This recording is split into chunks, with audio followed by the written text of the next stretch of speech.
So how do you have that conversation about motivation? So something I've been thinking about a lot lately is, working on motivation and how that leads people on to the next level. And really, the job of the manager is to figure out how to best manage their employees.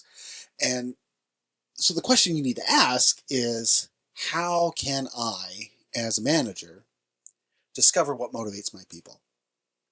And how can I do it in a positive, effective way?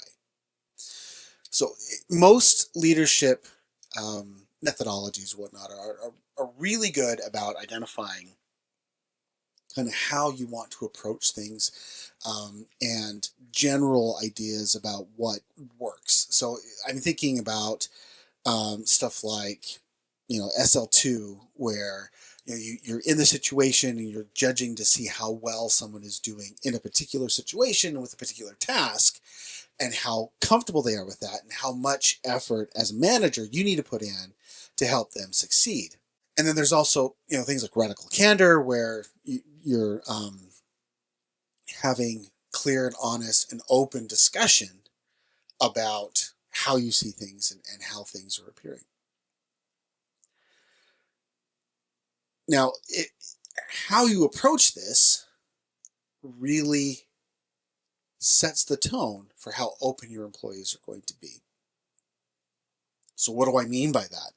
Well, there is a process out there that's called appreciative inquiry. An appreciative inquiry is a little different than kind of your standard approach to leadership. So your standard approach to leadership is, this is where we want to be.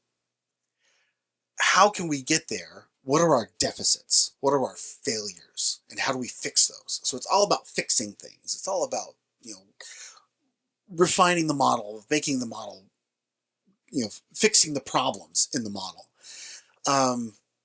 Appreciative inquiry is more about identifying those strengths that you have and how you can build on something that's even more effective. So this is exciting. And the reason why it's exciting is because it's incredibly powerful. It works really, really well in a lot of different scenarios.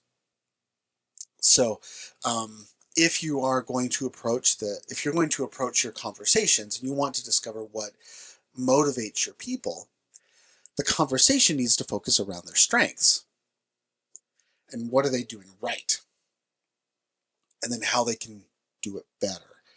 And at that point, you can start talking about, well, what is it that's motivating you in this particular situation?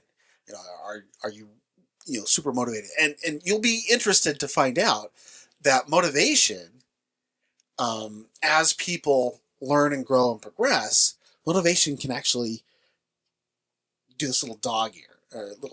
So it goes up, up, up, up, up, up, and then boom, down. Why? Well, as people get more and more competent at their job, they feel less motivated to do it because they're not challenged, right? So there's going to be an element of challenge and stuff like that in there. So what does all this have to do with building motivation and everything? Well, if you are looking to build a team that is effective, that has a lot of trust, then you're going to want to focus on that team's strengths and build out the team's abilities. Because those strengths are that's what's keeping you in business right now, right? So if you have a sales team and they're selling to certain people and they're doing really, really well with those certain people, and you're trying to force them into a new market and they don't do as well with that new market, it could be that they're just not comfortable with that new market. And so that's where your SL2, leading within the situation, is going to really manage things. But if it's just that they're not very good at doing that, they're better at this other area, why have them focus on something that they're not very good at when they could be killing it in a whole different area that they're really, really good at?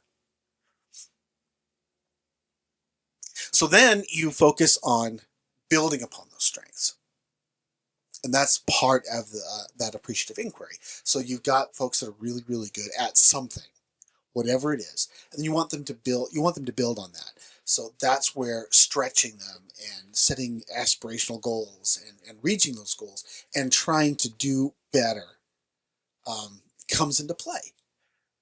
And it's all focused on their strengths. Now, if you do this and you approach it correctly, you're going to see a huge impact in your trust, which means that beyond that survival level, that safety level of motivation is going to be met. People are going to trust you more as a leader because you're focusing on their strengths, not trying to fix them, if that makes sense.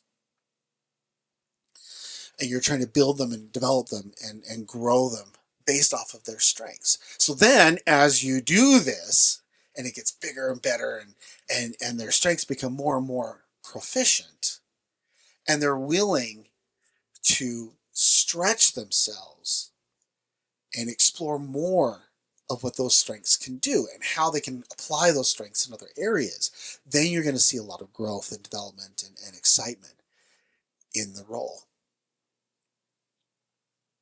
So hopefully this is really good information for you. We're going to keep following this theory and keep following this development because there's a lot that you can do with appreciative inquiry and then moving on to managing the situation and then building practical training structures and stuff like that. There's lots of excellent stuff that you can do to make a very powerful, inclusive environment.